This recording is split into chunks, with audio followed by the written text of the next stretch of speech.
Peace and greetings, everyone. Divine Zeal here. I wanted to do a video on just what's been going on with my off-grid property. So I purchased about 11 acres, actually 10.9 acres of rural residential land, about 4 hours where I'm at right now, kind of about 3.5 hours. But it's in a really beautiful high desert area, about 4,000 feet up. I made some videos in the past, if you want to check it out, like giving a little tour of the area. But I wanted to come to you guys to kind of brainstorm and think out loud what I can do next. What are the next steps? Trying to really plan things because this summer I hope to do a little bit more work. I don't get to go up there too often. My last was there, I think in September, right before it starts raining. Because even though I have some roads built out, the real vision is to have all the roads to have like a lot of gravel on it. So I can kind of go there year round. And the community road, unfortunately, is just also a dirt road with quite a few potholes and jagged rocks. Not like it's like really impossible to get there, but I plan to also do a lot more work on there. Last time when I did do roads, I don't know if I'm allowed or not, but when I had the excavator there, I did, just to see where that road's at, the main community road, I did try and grade it out, and I did dump a little bit of gravel, kind of where my entrance is at. So 11 acres, it's a lot of space. There's a lot of room to experiment and build. And at first, over the next year or two, my main focus is to try and make this like an off-grid Airbnb of sorts. I use HipCamp, which is another app, which is like kind of more like of a just like camping, off-gridding type Airbnb app. So there's a lot of space, and there's quite a few plots that I have excavated and flattened out in hopes of expanding. And interestingly enough, I really have only used about half of the property. So this first version of the property, I want to, make it kind of like the framework. So the main things we're gonna need to get next is definitely gravel. I'm thinking about water, and I definitely just want to do rain catching, and so that's going to require a few water tanks. I plan to have water tanks kind of positioned all over the property, so I'm constantly collecting as much water as possible, and I'm storing as much as possible. And there's cheaper tanks, because I really want to do this as cheap as possible too, as good as possible, but as cheap as possible. And the cheaper tanks would be those like 250 gallon, white tanks. I could get maybe for $100, bucks a piece, and get a lot of those. Or I could get those big, like green tanks, so they're probably like 2,000 to 4,000 gallons, and go that route. But those tanks, I'm looking at around 800 to 1,000 plus delivery, because I'm gonna want a few of them. But that's okay, because when I'm building this off-grid compound of sorts, the roads will get done eventually. I think honestly I'm gonna need to pay $5,000 to $10,000 in gravel, but that's like for the next 50 some years. There will be nice gravel roads on there, and especially bringing out bigger trucks, and eventually, when I get a farm or pastures or whatever, there's going to need to be a lot of soil hauled in. So the roads are really important. The water is really important.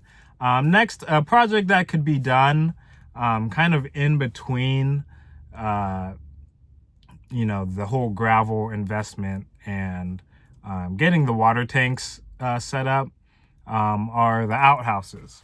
Now, if I had outhouses, you know, things would be a lot easier to get other people onto the property and have maybe bigger events. When I got the excavator over, I did pre-dig, I think maybe half a dozen, 5 to 6 really deep, like 4 to 6 foot deep holes with the intention of having, either an outhouse or I honestly would want bathhouses.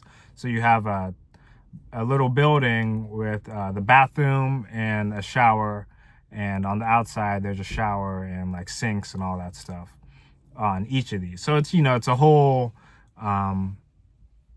system to make you feel comfortable, and whatever you did in that day in the hot high desert, you got a nice bathroom and shower, or if it's nighttime, you got a nice secure place to do what you need to do. So after the bathhouses get taken care of, one thing that definitely needs to get situated is the solar system of sorts. And because the property is so big, I'm going to need to really split up the different solar arrays, or somehow some way with the longest cables possible, like electrify the whole property and just have certain points where you can plug in, because my vision is to, let's say there are like 10 different either tiny homes or 10 different guests or whatever going on. There's a huge event, the property's being rented out. I want there to be electricity in all areas with the solar power. But that's kind of a bigger project. I do have a solar panels and like a system, but it's really for like just a few people. I'm gonna make a few videos on just the huge project that are the tiny homes, because I've been looking at various different tiny homes. In the town I'm at, there's actually a few different companies that make tiny homes, and there's also this other company that makes like homeless shelters. They're called these Conestoga huts, and I really want to do a video on that and talk about those, because I'm thinking of a way to not just make some grand tiny home, but kind of commodify it so I can place a ton of different tiny homes all over the property, but also have them be consistent with their build, so you can kind of generate them pretty quickly. Because right now we do have an RV that we bought. It's definitely a fixer-upper in the future. I don't know why I haven't, gave a little tour of that, but it's definitely not livable. I got it for about $800, but it's like a 26-foot RV. When it's renovated and restored, it definitely has a lot of potential. But right now, that is the only structure on the property at the moment. But yeah, there's definitely quite a few things that can be worked on. I'm still paying off the property. I have about $11,000 remaining until I own it, and that's really a huge steal. In the town I'm at right now, if you want to buy a house, you're looking at around $300,000 to $400,000, and hopefully when everything's said and done, there'll be maybe about 50 to 70,000 maybe tops invested, but just really focusing on getting every little aspect done. Like it started off with completely raw land, so the main thing I wanted to do was to be able to drive through the whole property and excavating those roads, like really sitting down and planning out and drawing out a nice map of what the future of the property is going to look like.